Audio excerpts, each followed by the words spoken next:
for the year and what 2020 will bring us. So what we really want to share with you today is some things that we always fall short in, and I think it's really important that we share our struggles because our marriage is not perfect. We do not have it all figured out. So we like to do things along the way. We know that what we go through is not just for us, but it's for other people to encourage you as well, because we know our struggles are not discriminating against us, right? We all can have struggles. So we want to talk about blaming. It is so easy to blame.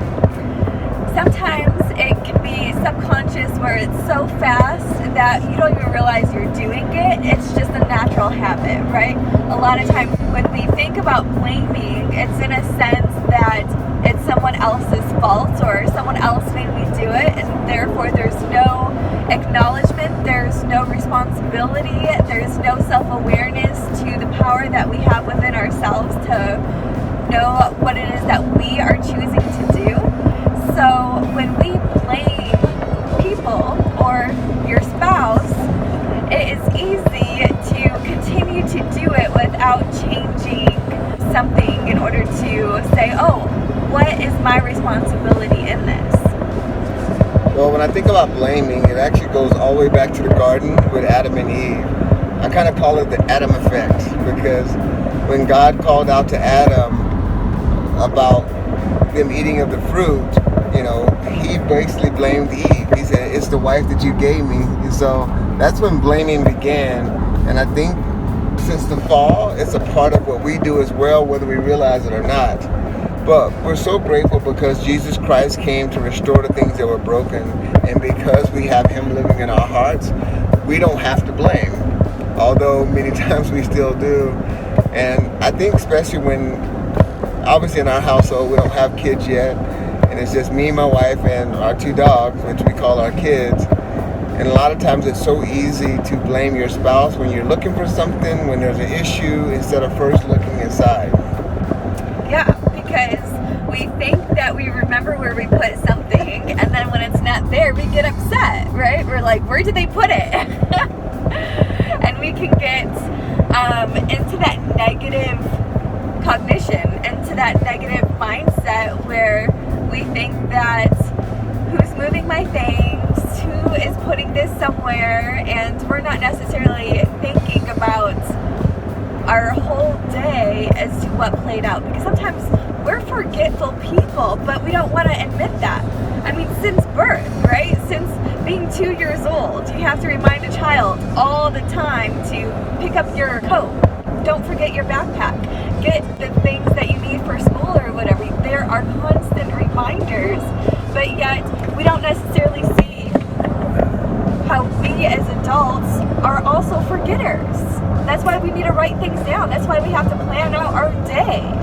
Otherwise, we're going to forget. Why do you think we have calendars?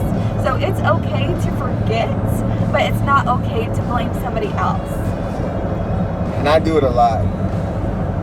All the time. Thanks. You're welcome. And I think I almost do it subconsciously. Maybe there's something that I'm looking for, or something is not where it should be, or whatever it is. I'm always saying, honey, Eva, where did you put? And many times after she says, why are you blaming me? All the time. And then I start looking around for it and I find it. But it's easy to do that, not just in things that are really simple as far as things missing, but it's easy to blame your spouse in things that are serious as well. And we have to be very careful, because it can really cause disunity in the marriage. It can cause people to get upset, and really it just hurts the intimacy that you have when you blame. And we try to learn how we can first look within. Let's just say I'm missing something. It's like, well, where did I put those shoes? Where did I put my hat? Where are my keys? Okay, let me first think about it and let me look for it. And then maybe after some time I can't find it myself. And instead of blaming, I can say, ask my wife, say, honey, have you seen my keys? I thought I put them over here, but I'm not sure. Have you seen them? And so instead of blaming, sometimes you can ask a question. And that way the person can be more concerned about it, and they can kind of help you with it. And then it may be in serious matters when, something maybe got broken. Maybe there was an appointment that you were supposed to meet, and you forgot to let your spouse know that you had an appointment, but then you blame them for being late or not showing up.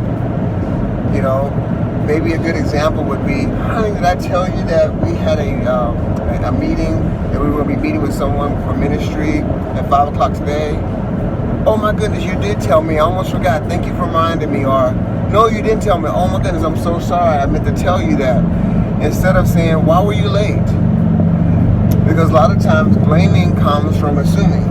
Yeah. And instead of having a conversation, we just go ahead and blame and just always assume that our spouse is the issue or the problem with the situation. Yeah. And assumptions always sets us up for failure, because then we have expectations that they already know. They should already know as to what needs to get done. So why do I have to explain myself again and again, right? But we have to remember we are creatures of habits. So if we tend to forget a lot, well, then we need that much more reminding, and it's okay.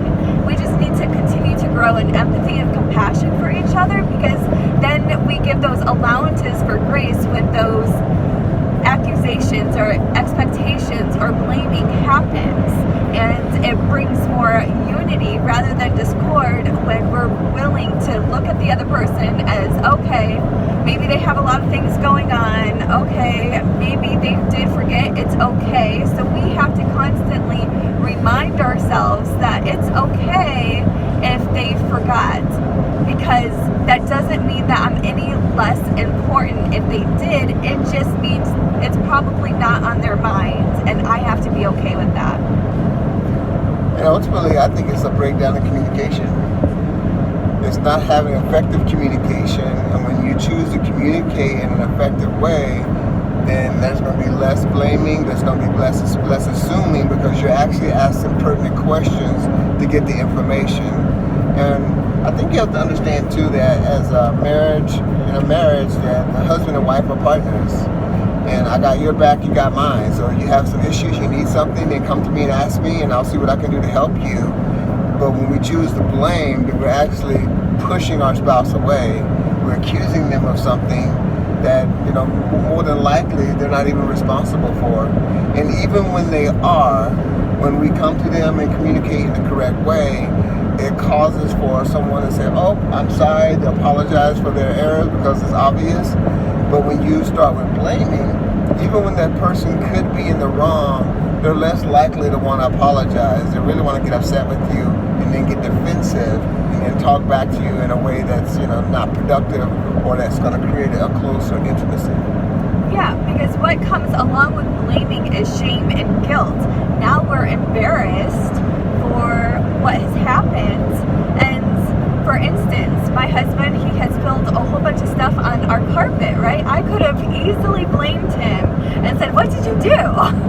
But he was already feeling bad, so why would I add more to that? Yeah, and I thought about it too, how I would have felt if she would have done it.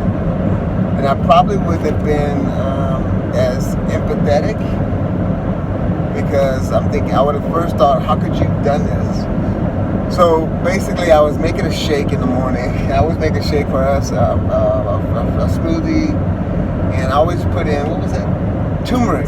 So turmeric was part of what I put in there. And I don't know why I did this, but I decided before I put it in the fridge, because she usually gets her shake a little bit later, I thought I would shake it up, and the top wasn't completely on, and shake just got all over the carpet. And because there was turmeric in it, it was so difficult for us to get it out. And I had to go to work, so I said, oh my goodness, honey. I told her what I did, and so she called the carpet cleaners over, and they got most of it out. But I thought about that throughout my day and how I would have handled that if it would have been her who spilled it, and I probably wouldn't have been as empathetic and helpful as she was towards me. So I'm grateful that she did that. And, listen, things are going to happen. Whether it's not about whose fault it was, but it's about coming together and working through whatever the situation is as one. And something we must remember is that ultimately, you're blaming God. You're telling God that what he made was not good enough. In a sense, you're condemning the creation in which he made because you're saying you need to take control of the situation or the person, and therefore you're ultimately subconsciously a lot of times is saying, God, what you made is not good enough. And our identities can be in the shame and the guilt and how they're supposed to be. We can think that everyone needs to be perfect, and which we're not. So it doesn't allow there to be error or movement or flexibility in our choices, and therefore we can condemn each other without even really knowing that is what we're doing. That's good. So no matter what it might be in your own marriage, in your own friendships, in your own relationships with other people, always remember, give them the benefit of the doubt, saying that maybe they just forgot, maybe they just don't remember. It's okay. Give yourself the permission that we're all human, we make mistakes all the time, but as long as we work together for a solution, everything else will be okay. And the funny thing about blaming, I don't think we think we blame. But I think when we really think about it, all of us do to some extent, some probably more than others. And so what I'm going to challenge everyone to do is to go to your spouse and apologize for blaming and then pray. And so I just think that this is another way that can build intimacy and real unity in marriages. So before we close, I want to just pray over us and pray over you guys and your marriages. God, we thank you so much for just the revelation that you've given us when it comes to blaming, accusing, God. God, we know that when we do that it brings disunity, and also, Lord, separates us. God, we just ask for forgiveness for times that we've blamed, and God, that even as we learn and walk through this, God, that we would give each other that grace that we need when we accidentally do still blame. And God, we just pray for every marriage out there, Lord, that may be in a situation where they're always at odds with each other. They're feeling like they have to be defensive, and they're feeling like they get blamed for everything, God. God, we just pray that you bring healing to those marriages, God, that we would remember how you give us mercy, and that we would be willing to give mercy and grace, God, to our spouse. And God, we just pray that we will be unified in every way, that we can build intimacy.